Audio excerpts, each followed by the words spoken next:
Hey guys, welcome back to my channel. So today's video is my full review on the Natasha Denona eyeshadow palettes. I do only have these two. Well, you can tell how white I am when my white balance messes up when I hold white next to my face and I look tan. Kind of like me tan.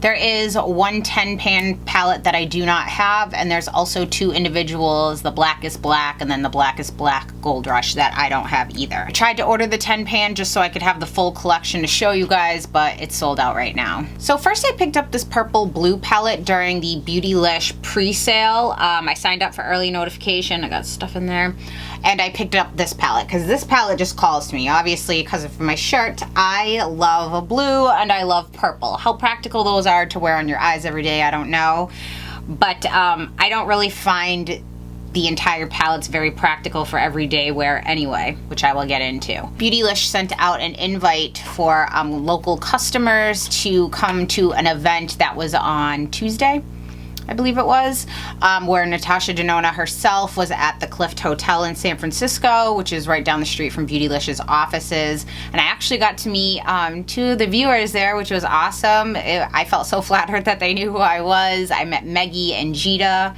So if you guys are watching, hello. And I bought the green brown palette. I'm going to show you guys pros and cons of these shadows because I feel like, you know, not to be negative, but nothing's ever perfect. And that way, you can feel a little better if you're kind of talking yourself out of getting these, or you can justify picking up a few. So what I've also done is I mapped out each shadow in each book, what the finish is, and where they're located in the 5-pan palette. I'm wearing Sienna today from the green brown palette on my eyelids. I love this color. I do find these shadows to be best as all over lid colors, and there are some that you could bring up into your crease and maybe kind of, not really transition colors, but for crease and all over lid.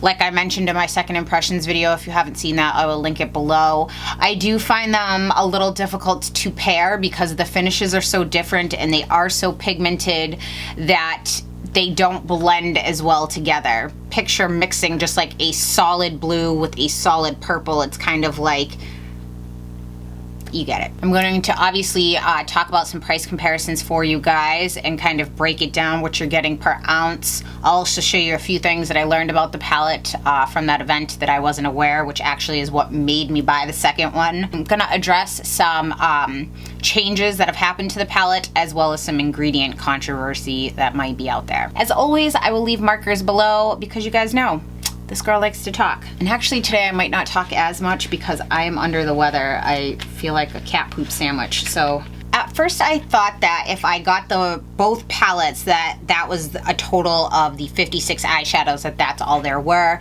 But there are in fact 68. There are 10 more in that 10 pan palette, and then the Blackest Black and the Blackest Black Gold Rush. And that would give you currently every eyeshadow that Natasha Denona makes. Okay, so I printed this up off of Beautylish, just going through selecting the shadows. She makes 10 duochrome shadows, and those are $29 each. She makes 13 matte eyeshadows, which are $25 each. She makes 39 metallic eyeshadows that are $27 each, and she makes 4 sparkling eyeshadows, which are $29 each. If you guys were to buy each individual shadow off of that list, it would be $1,784. Each of the Blackest Black and the Blackest Black Gold Rush are each $29, coming in at a total of an additional $58. So if you were to buy every existing Natasha Denona eyeshadow, you would be spending $1,842. Each pan of these eyeshadows is 0.08 ounces. So the total weight that you're getting in these eyeshadow palettes is 2.24 ounces. I'm gonna keep a list on the side of some of these numbers because I'm gonna give you so many that it's probably gonna make your head spin. And I'll also list this below, guys, in the description box for you guys.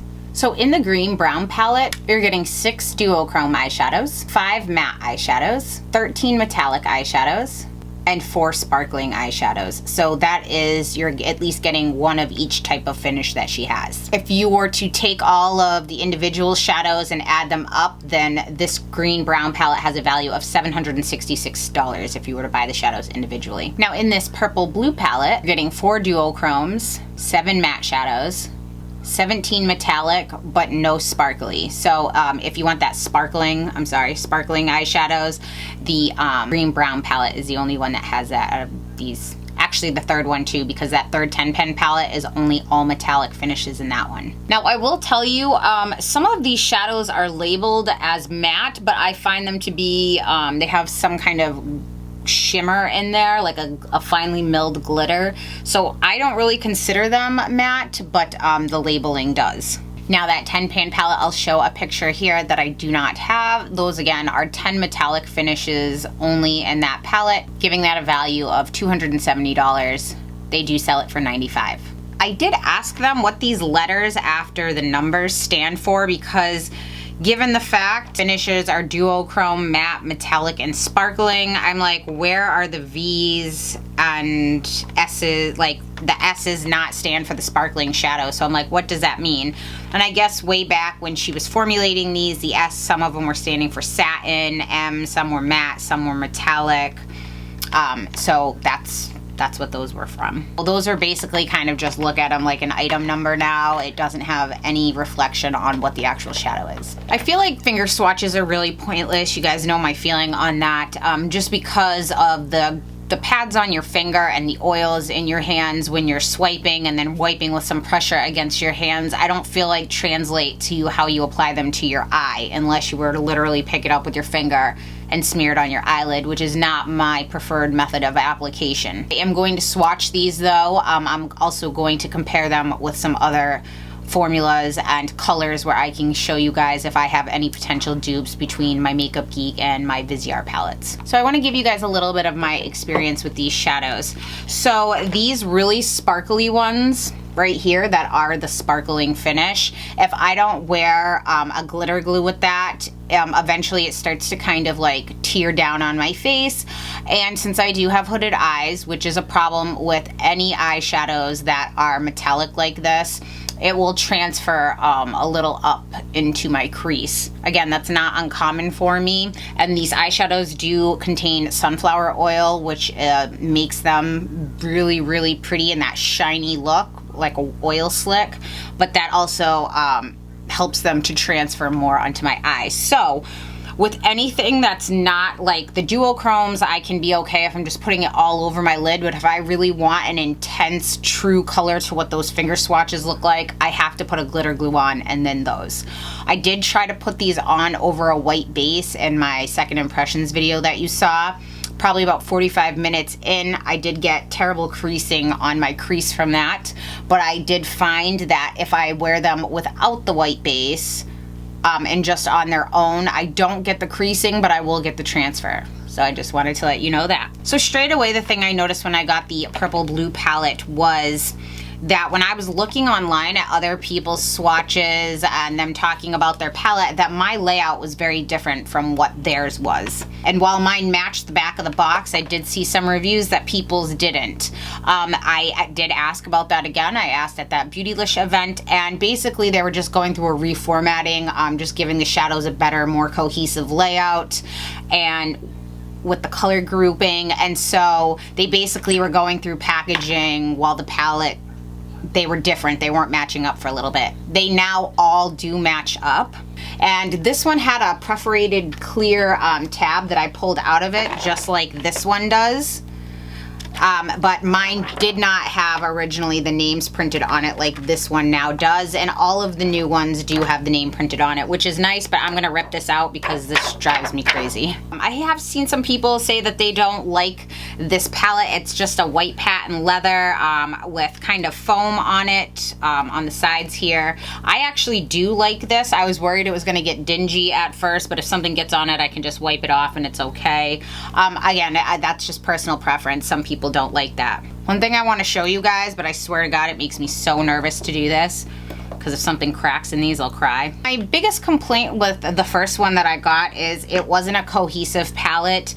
You cannot do a complete look with there, from transition, crease, lid, highlight, all of that. So I found it to be really expensive for just an all-over lid palette, and I think not when it comes to the shadows that you're getting, because the shadows are gorgeous, but it's like, I don't want to travel with this whole entire thing. It's not very easy. Till I found this out at the show. So you take something pointy, and for the love of God, be careful, because if you shatter one of these, you're gonna cry. And I totally just threw mine on the floor.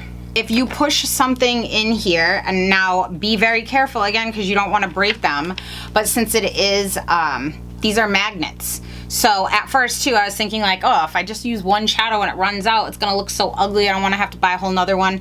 So you can actually take these out and stick them in your Z palette if you want, and kind of make whatever mix that you want. So I was like, okay, I like that now. So now I'm happy to have all the colors, and knowing that I can pop out what I want and put it in a smaller palette to travel with, or just use to just grab out of my drawer that I use all the time. I like that. That's why I was like, sold this palette. And the other palette does that too, but I just wanted to show you. It doesn't really say that anywhere on the website or anywhere. So again, you do have to be careful, but since this is foam, it's flexible. So if you put something in on the side there, just slightly lift it up and it'll come right out, and then you can stick them back in if you want. I thought that was cool, because at first I was thinking like, wow, I might just blend my favorites from this palette and that palette together and make my favorite. I'm gonna leave a link below if you guys are interested to read up on Natasha Denona. She was in one of my trade magazines explaining who she is.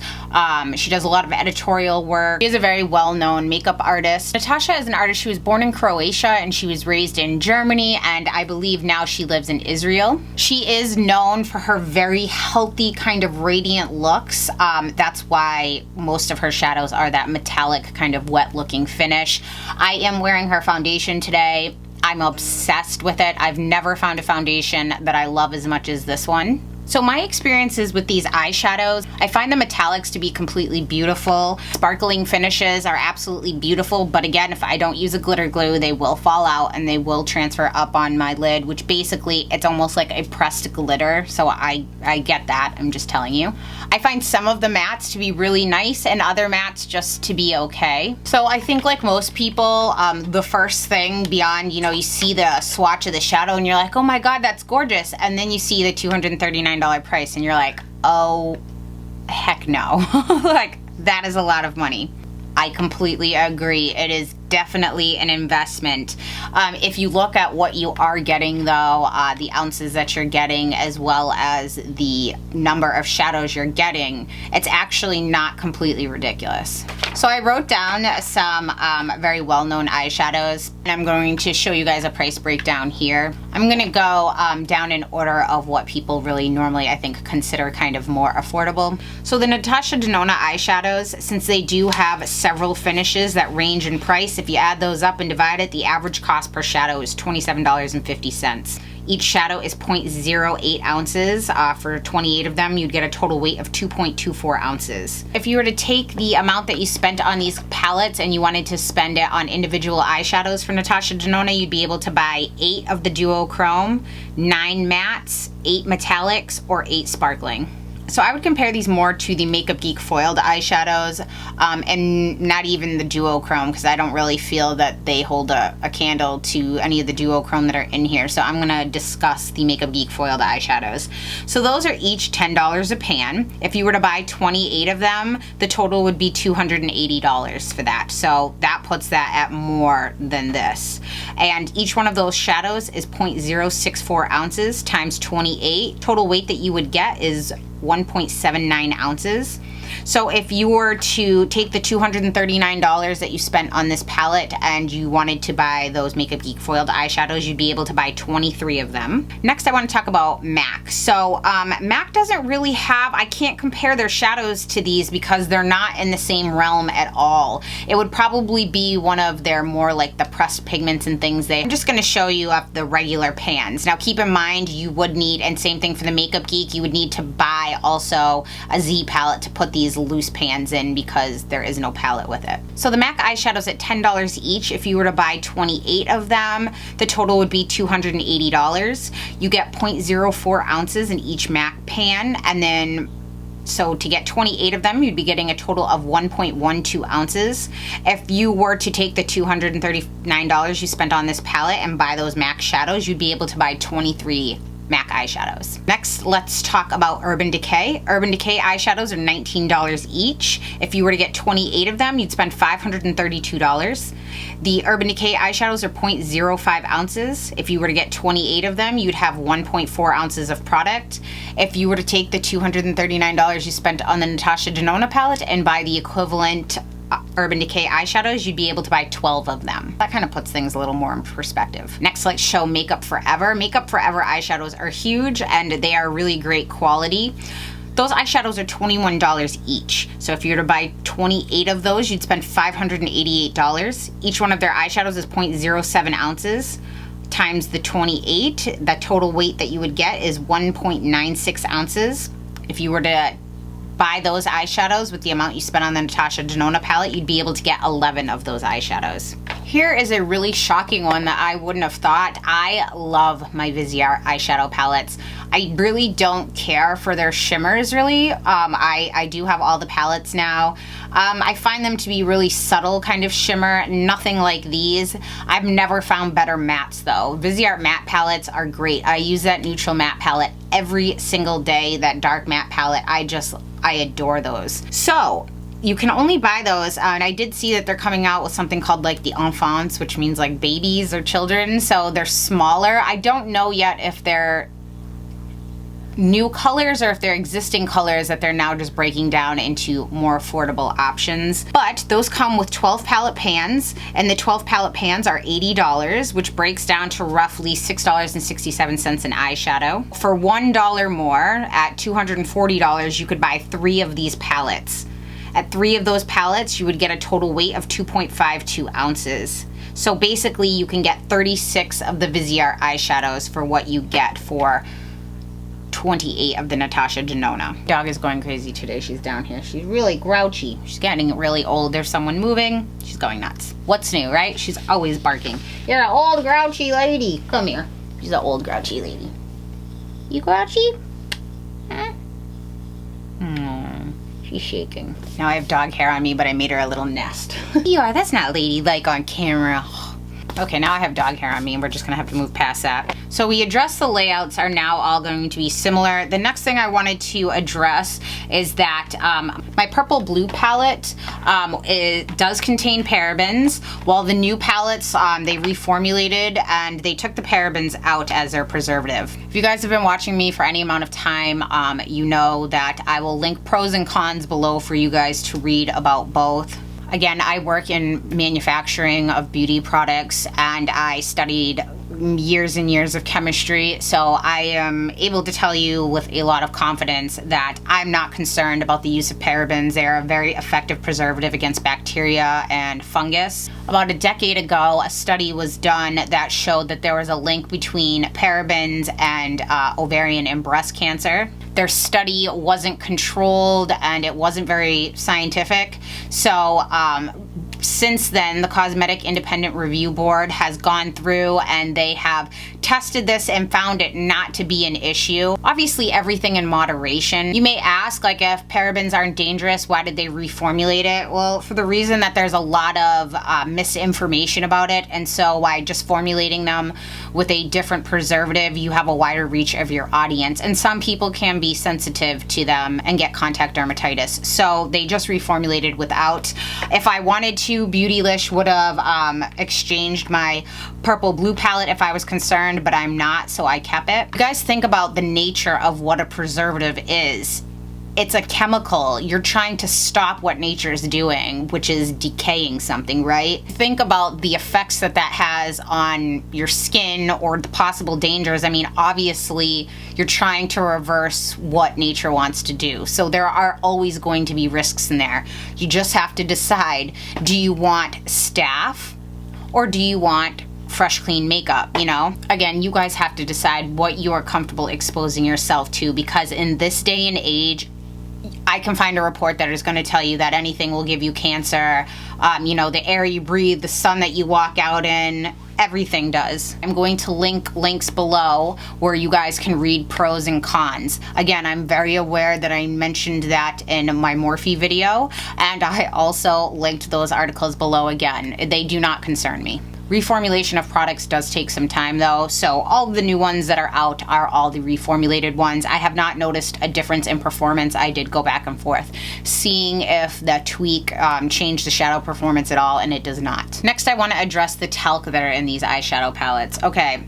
Again, I've mentioned talc is a relatively inexpensive filler product. I did hear that in the European Union, when shadows are made overseas, that it is required that, since it's a controversial ingredient because of a baby powder scare, which again, I will link all of those articles below that you guys can read, when people were inhaling the loose powder and it wasn't very refined talc. And I just picked my dog up. My face is like super scratchy now. I did hear that in the European Union, if you use talc, you have to list that as the first ingredient, even if it's not in its highest concentration in the formula. I hopped on and I looked on their REACH and the IMA in Europe, the REACH regulations and the European Commission. I can't find that labeling restriction anywhere. I've searched on the ingredient. I even contacted them. I have not heard back yet. You know, any kind of government office, I'm assuming, takes forever. But I just, you know, so I can't substantiate if that is accurate or not. If any of you guys know and you'd like to leave me a link below where I can read it, that'd be awesome. I know people have said it, but if I can't read it for myself, I'm not going to pass that information along to you. I just want you to know that I have heard that. More information, guys, too, on talc. I'm going to link scientific articles below where you guys can read. They're going to say it way better than I can. Talc is in almost every single thing that we use every day. There are more refined, different types of talc. The main concern with talc is that the mineral deposit can be found next to asbestos. So if it's not completely refined or well mined, there could be an issue there. In this day and age, though, that's typically not an issue because talc that was used on babies' butts wasn't super refined because they're like, it's going on a butt. What does anybody care? But it was a problem. So now regulations make sure by the FDA, not that our FDA is very reliable, but I just want to put that information out there. So I'm going to link pros and con articles below on both, and some that will tell you both are okay. Read up and make your own informed decision, guys. Talc is typically used in products to absorb moisture, to make a product more opaque, to smooth and soften products, and to prevent caking. Just wanted to give you a little information of like, why would you use it? My favorite eyeshadow palettes are my Viseart matte eyeshadow palettes. The first ingredient in there is talc. The second ingredient in MAC eyeshadows is talc, second to mica, which mica is a form of talc. Urban Decay eyeshadows, first ingredient, talc, as well as Ardency in, Becca, Burberry, Dior, Tom Ford, Giorgio Armani, Eyes to Kill. So I just wanted to let you guys know, because I know there is a lot of hoopla around that. And again, I did mention it in my Morphe video. I don't mind if talc is in eyeshadows if they perform. If they go on the eye nice and blend, great. But if I get a cheap $2 eyeshadow and there's no pigmentation in there, that tells me that 99% of your formula is talc. I'm not a huge fan. So in the purple blue eyeshadow palette, out of 28 eyeshadows, 13 contain talc and 15 do not. The green brown palette, out of 28 eyeshadows, 14 contain talc and 14 do not. Again, it's not a concern for me. I just want to make you guys aware because some people do have a sensitivity to talc. I will also list the shadows below so you guys will know the ones that have talc and the ones that do not if you want to just open stock and buy some individually. I'm going to give you my final thoughts on these eyeshadow palettes before we get into the swatches, comparables, because if anybody wanted to jump to that, I'd rather just leave it to the end. These palettes are definitely an investment. By no stretch of the imagination is it just a drop in the pot. Beautylish does have that where you can break something up into 3 payments. Makes it sting a little less, but if it's something that you're really having to like strap to do, I don't think that it's very responsible to buy these. I would just say, like, look at the colors that I'm about to swatch and just buy one or maybe buy 2 if that's what you'd like. I mean, they are gorgeous shadows. I think it's a whole lot of lid colors though in my mind. The fact that I know I can pop these out now is what made me buy this one again, because now I know I can make these a little more convenient to travel with for myself, which was a selling point to me, because as of now it's like if I wanted to go on a trip and it's like I wanted to use one of these colors, I was thinking I had to bring the whole thing. I'm like, that's not very practical. And they are a little more difficult to store because they are larger. I keep them in my drawer.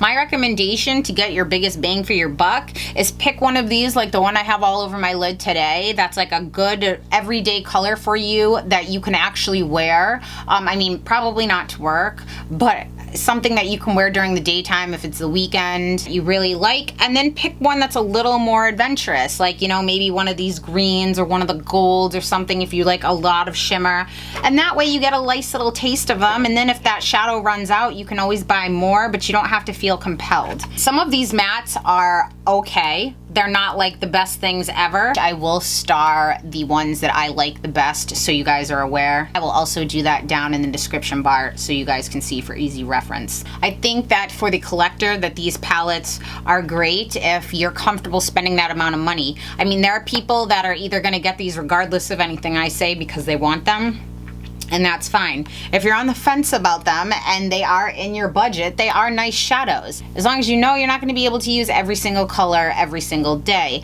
I do think that these are great for makeup artists. You know, and a few of you guys have told me that a makeup artist wouldn't carry these entire kits, and I've actually talked to a lot of different makeup artists. There are some that won't take anything that doesn't fit in their hand, and there are some that take the entire kitchen sink. So it's really just all about what your style and your preferences. I swatch these with my finger just in one full circle in the palette, not like 9 swirls, just one swirl, swipe, and then I'm going to show you what it's like next to a brush. Okay, so I'm going to dip a brush in and then wipe it down, because again, that is the most accurate swatch in my mind that you can do. Reason I'm going to even do the finger swatches is because it is possible to pick it up and just kind of pat it all over your lid if that's what you're going for. I'm going to keep the main palette that I'm doing in the screen, and I'm going to highlight the ones that are in the 5-pan palettes so you guys can see, and I'll make sure I put that palette on the screen too. Okay, so let's get into these swatches, guys.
Okay guys, so I've gone through pretty much every shadow I have, trying to find dupes for the formula as well as the color.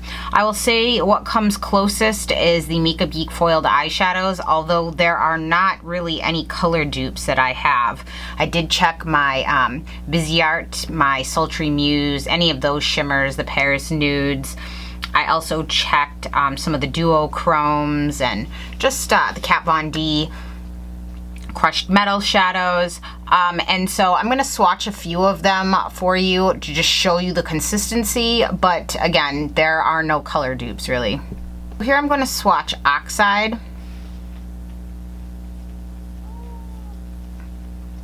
That's by Natasha Denona. You can see it's very pigmented. It has almost like a wet look to it. Now I'm going to swatch Makeup Geek Showtime right next to it.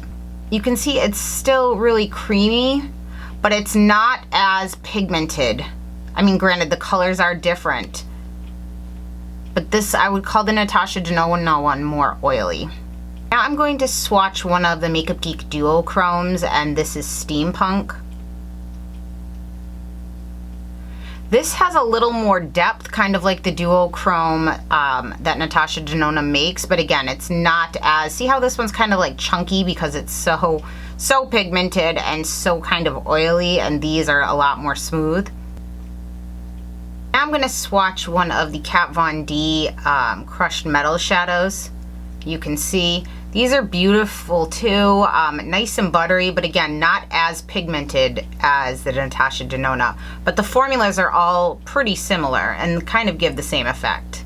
I find the dimension in the Natasha Denona shadows much richer than these other shadows.